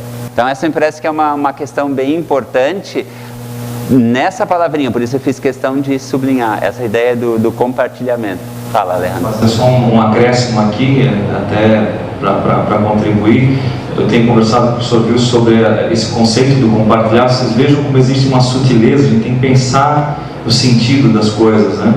Compartilhar é uma palavra que tradicionalmente está associada a um gesto de generosidade, de comunhão, né? E de forma implícita também há um sentido de se doar, né? Quando você compartilha, você se doa de alguma maneira. Isso vem desde a nossa vocação e da nossa tradição religiosa. Compartilhamento. Isso é o que normalmente as pessoas têm em mente sem necessariamente se dar conta, né? Mas é o que a gente tem da nossa tradição de família, de casa, de vida. Agora pegue essa palavra e olhe a internet. Existem alguns estudos que indicam que 80% do conteúdo que consta no Facebook é conteúdo narcisista, né? É conteúdo disponibilizado e compartilhado numa perspectiva da individualidade. Então não há, em grande parte, o sentido solidário que estaria originariamente embutido na palavra compartilhar. Ele não está presente nas redes de relacionamento, né? Não digo que isso não possa existir, a internet ela oportuniza isso, é uma ferramenta no seu sentido fantástica, mas não é o que parece que acontece, né? Existe uma outra plataforma de distribuição de arquivos que nem todos conhecem, mas os mais jovens e interneteiros conhecem bem, que são as plataformas de distribuição de arquivos via torrent, né? O compartilhar pelo torrent é uma operação da máquina, ela que de forma difusa desmembra o arquivo, replica ele em milhares de outros pontos. Aquilo não tem nada de solidário, não tem nada de gesto de comunhão, não tem nada que contribua para a criatividade, absolutamente nada. Para não ser muito radical, pouco há, porque para o usuário aquilo se mostra como uma prateleira de supermercado. Você olha ali, o que tem hoje para eu baixar? Isso, legal, tem isso aqui, eu já baixei. Então, acho muito difícil que as pessoas visualizem aquele ambiente, usem aquela plataforma dentro de uma perspectiva de comunhão e construção do conhecimento. Não é isso que me parece que está acontecendo, embora isso poderia acontecer de uma maneira muito poderosa, mas não é a maneira como a gente está usando isso. Então, aqui tem o caso da internet que esse autor está citando. Veja, resulta a mobilização das competências dos usuários da internet que ganha com a soma de conhecimentos. Eu vou ter um exemplo aqui, os fansubbing, quer dizer, a legendagem pelos fãs, porque casualmente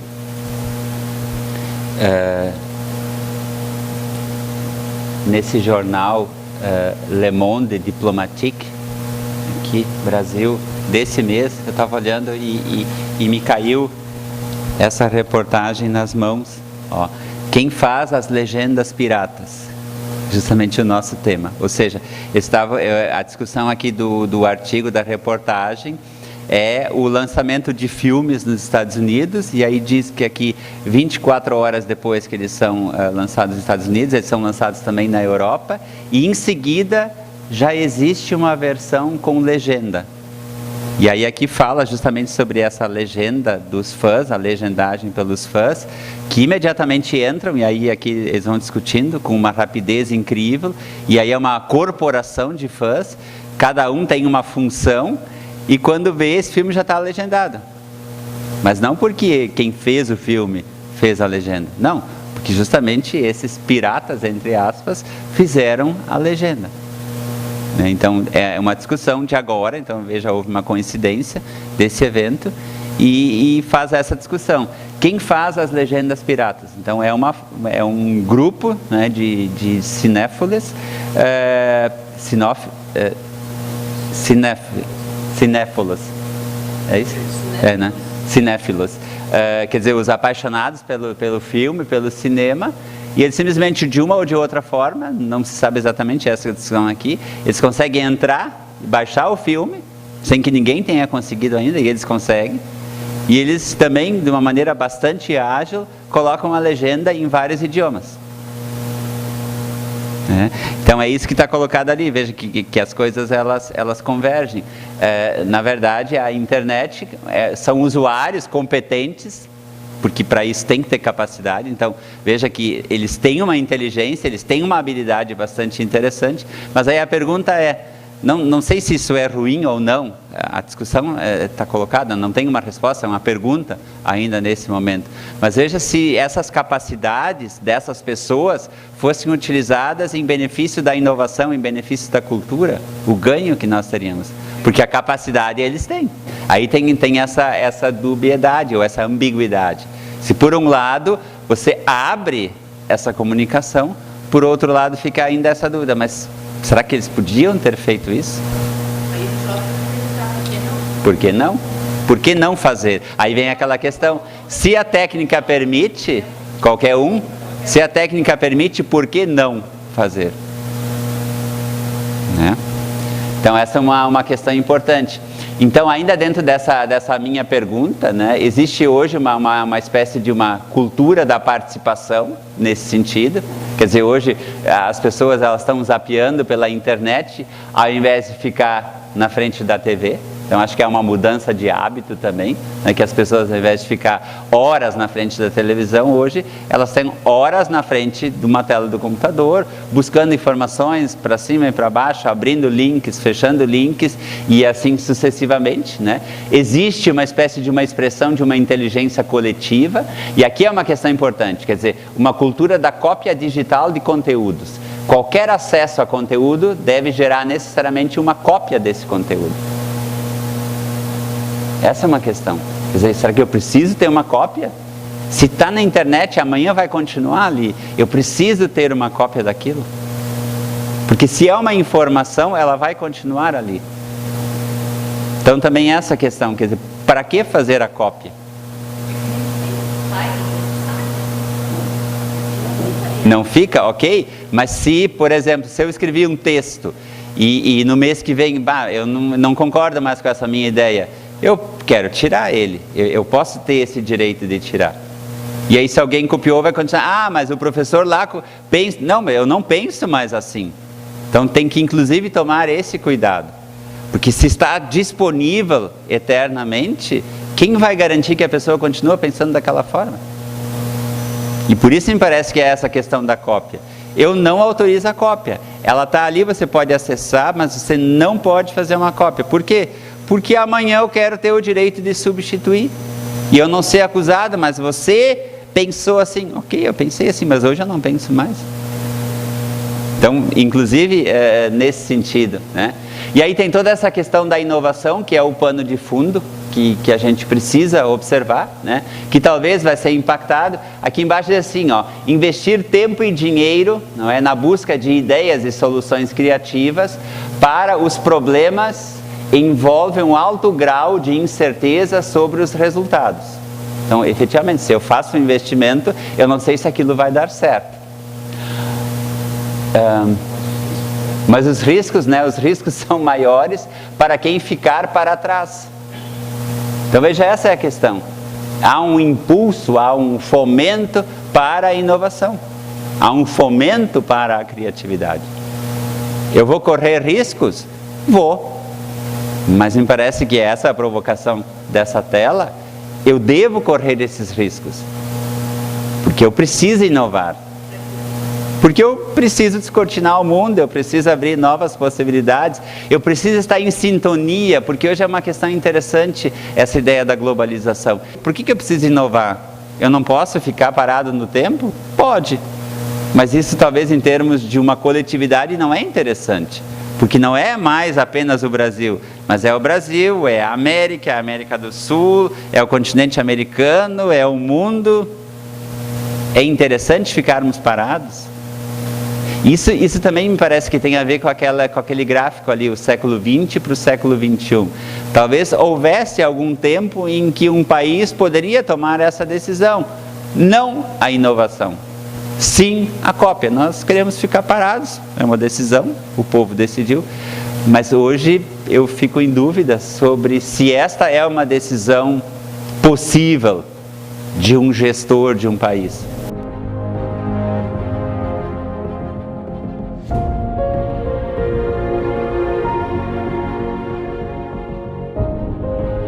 Essa é uma outra questão, quer dizer, avaliar qualitativamente a inovação, não simplesmente inovar para inovar, mas inovar para resolver problemas, inovar para você ter um mundo melhor. O que significa isso?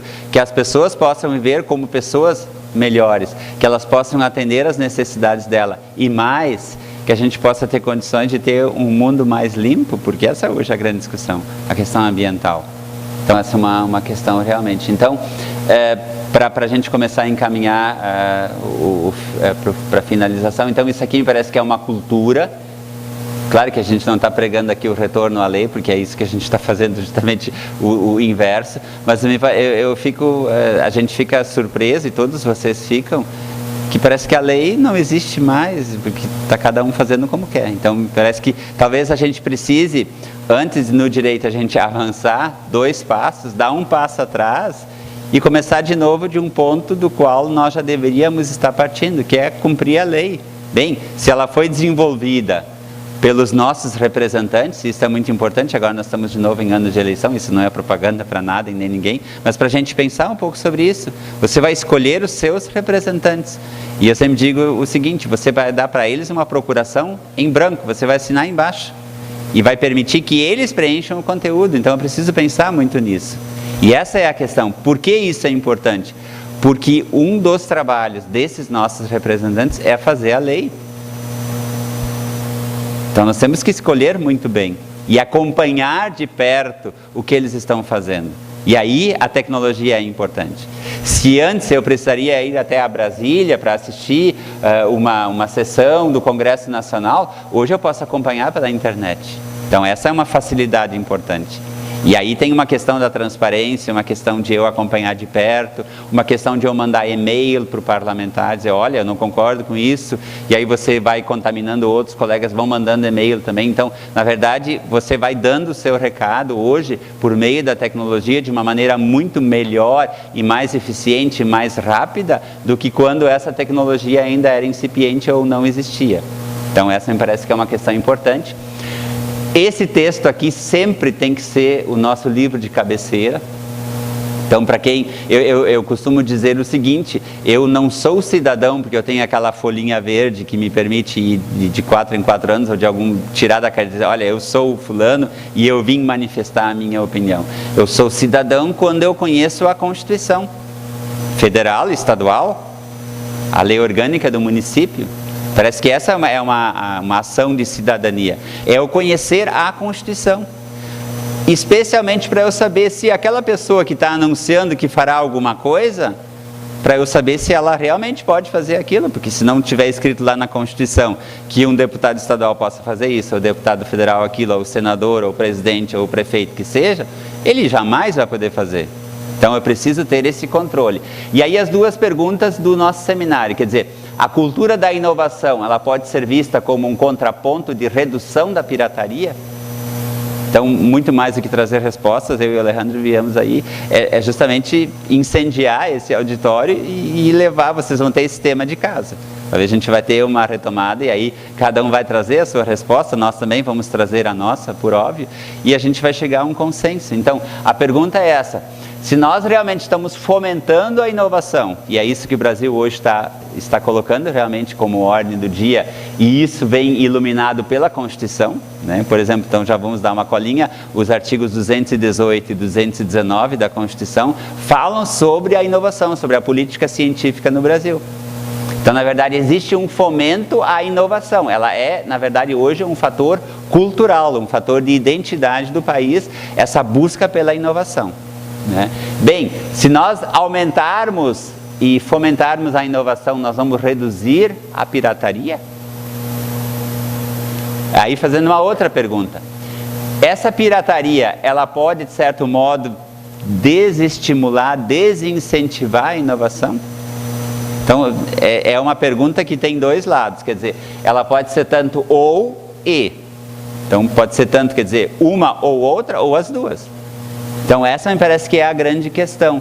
E essa é a opção que nós precisamos fazer. Qual é a nossa prioridade? É trabalhar pela inovação e, por meio da educação, deixar a pirataria mais fraca? Ou nós vamos deixar que as coisas andem soltas, bem aí, Deus sabe, ou sei lá, o Messias, aí de novo o Messias vai... Nós vamos sentir na pele depois para onde isso vai dar. Então, essa me parece que é... Oi? Ah, o TCC resolve. E aí essa nossa amiga aqui, né, a Justiça, para a gente pensar um pouco também, porque a inovação também passa por aí, né? Quer dizer, então não adianta a gente ter um conjunto de leis, a gente tem uma senhora já velhinha, veja que a espada e a balança já está mais para lá do que para cá, e é nisso que as pessoas acreditam quando pirateiam, porque ela é lenta mesmo, né? Veja que ela já está coitada, né? E ela não enxerga, então... E é nisso que as pessoas acreditam. Claro que isso aqui é uma brincadeira, mas no fundo é uma representação histórica, né, da deusa da justiça, com olhos vendados, sem venda. Então tem toda aquela origem histórica dos romanos, dos gregos. Então isso tem uma simbologia, e se a gente olhar bem na prática, isso é relevante. Mas de fato isso aqui é uma brincadeira séria, no sentido de que a pirataria aposta na vagareza da Senhora Justiça. Ela aposta de que a lei está um pouco mais para o lado, não é mais o ponto central. Então, ela se nutre disso. E a realidade do dia a dia mostra isso. Quando você tem algum problema, vai para a justiça e procura teus direitos. Por quê? Porque lá vai saber, vai demorar. Talvez daqui a 10 anos o juiz diga, realmente, há 10 anos atrás, tu tinhas razão. Então esse é um desafio também importante. Como nós vamos dar um rejuvenescimento para essa senhora, né? E para que ela efetivamente possa responder essas demandas que vão sendo canalizadas para ela de uma maneira rápida, não precisa ser ultra rápida, mas rápida, eficiente e exemplar, porque no fundo, claro que a gente não deve apostar nisso, mas se ela dá uma resposta, como no caso ali da Samsung e da Apple, quer dizer, se a justiça, e essa é a função dela, se ela dá uma resposta, se ela aplica a lei, já vai servir de exemplo. Pelo menos ali é o que estão especulando no plano internacional. Que essa demanda, ela além de todas as questões financeiras que envolveu, ela tem esse caráter de dizer, olha, tem alguém que está controlando a coisa, e se realmente houver uma conduta em desacordo, alguém vai aplicar essa penalidade. Aqui tem o meu e-mail, tá? E críticas, sugestões, enfim, são bem-vindas, tá bom, gente?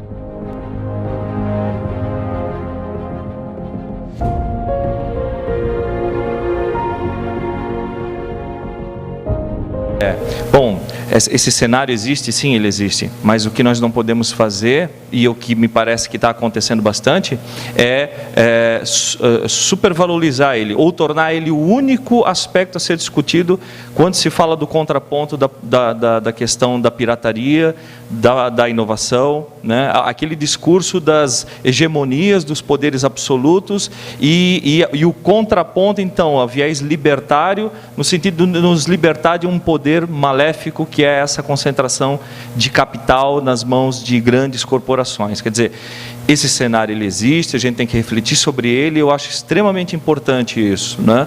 Mas ver esse aspecto, né, isoladamente também é um problema, né? Também se mostra como um problema. A gente precisa entrecortar isso nos vários fatores que envolvem. Nós compartilhamos alguns deles aqui, não foram todos, né? Por isso que a necessidade da gente tornar mais frequente esse diálogo e trazer outras preocupações. Nosso colega lá atrás, seu nome mesmo? O Alexandre levantou a preocupação da questão tributária, né, que é extremamente importante também, é um recorte fundamental. A gente tem uma ideia de que no próximo semestre a gente traga uma discussão mais especificamente no viés tributário, né? Direito do consumidor, então, exato, são N fatores, né? Então a questão realmente é bastante abrangente, complexa e precisa ser bem trabalhada, né? Para que a gente realmente consiga obter um nível de maturidade para poder lidar com essa complexidade toda que a gente chama assim, reduz e dá o nome. São dois reducionismos, né? Pirataria e inovação. Por trás dessas duas palavras tem um mundo de coisas que devem ser debatidas e discutidas.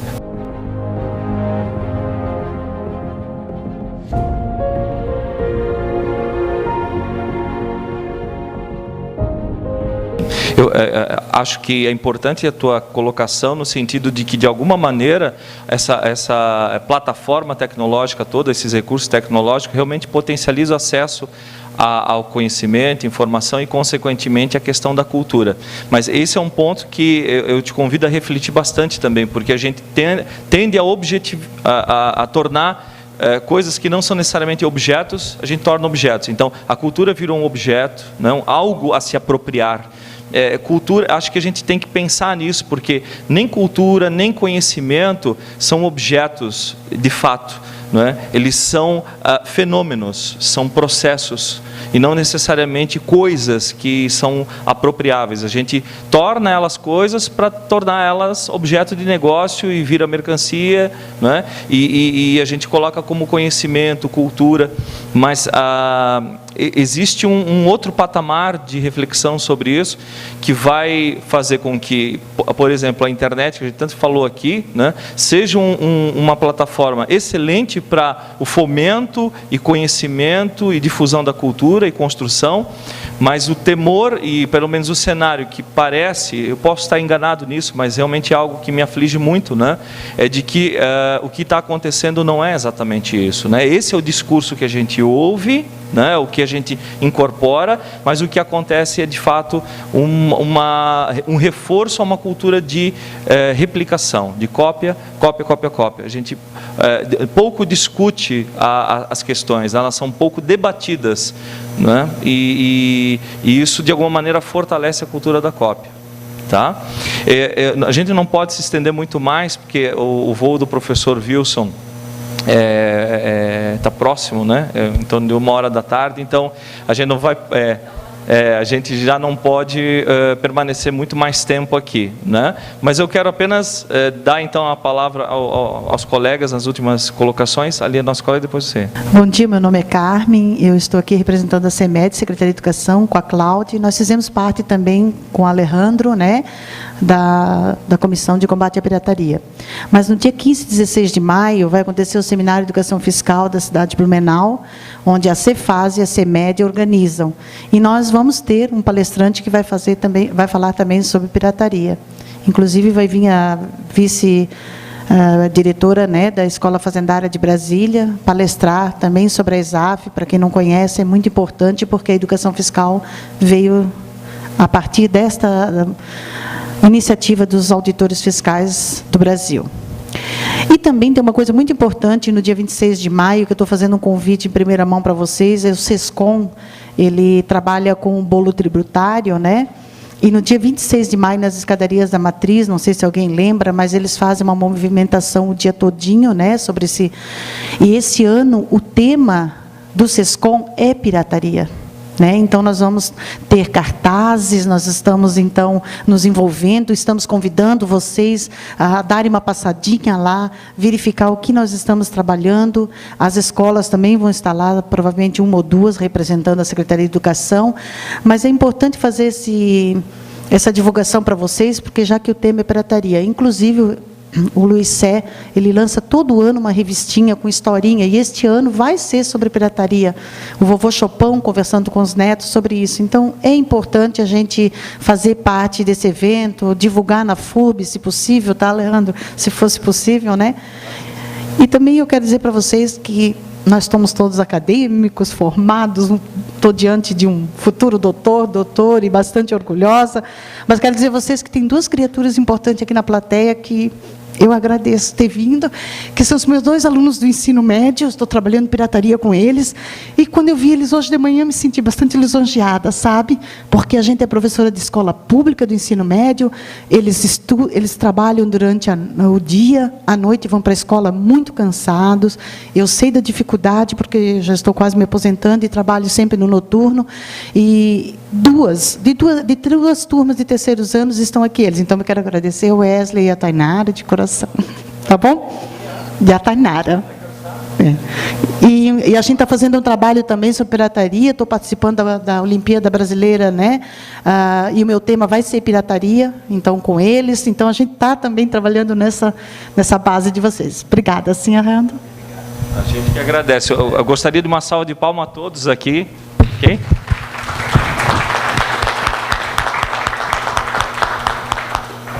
Muito bem, então, agradecendo mais uma vez ao professor Wilson, que gentilmente cedeu esse espaço da agenda dele para estar aqui conosco, né, nessa manhã de sábado. Agradecer profundamente a presença de todos que prestigiaram esse encontro, que a gente possa realmente fomentar essa discussão e ampliar esse convite fantástico. Acho que, na medida que todos puderem participar, são eventos muito importantes dentro dessa perspectiva da agenda, né, que integra a agenda do Conselho de Combate à Pirataria, né, e penso que com isso a gente realmente vai conseguir plantar algumas sementes assim que podem germinar de forma muito exponencial ao longo de um determinado tempo, né? E só lembrando, assim, acredito que todos assinaram uma lista que acabou informalmente passando, né? Lembrando que se algum dos presentes não fez a inscrição ali no site online, na folhinha, no final, no último ponto, tem um endereço lá. Então, até dia 18, só faça lá para facilitar a identificação do nome, né, para que o certificado saia corretamente. E a informação do dia, local e maneira como a gente vai distribuir os certificados vai ser encaminhado para o e-mail de vocês também, que vocês cadastrem lá naquele sisteminha até o dia 18. Tá ok? Então, mais uma vez, muito obrigado, um ótimo final de semana e a gente se vê numa próxima. Ok? Valeu!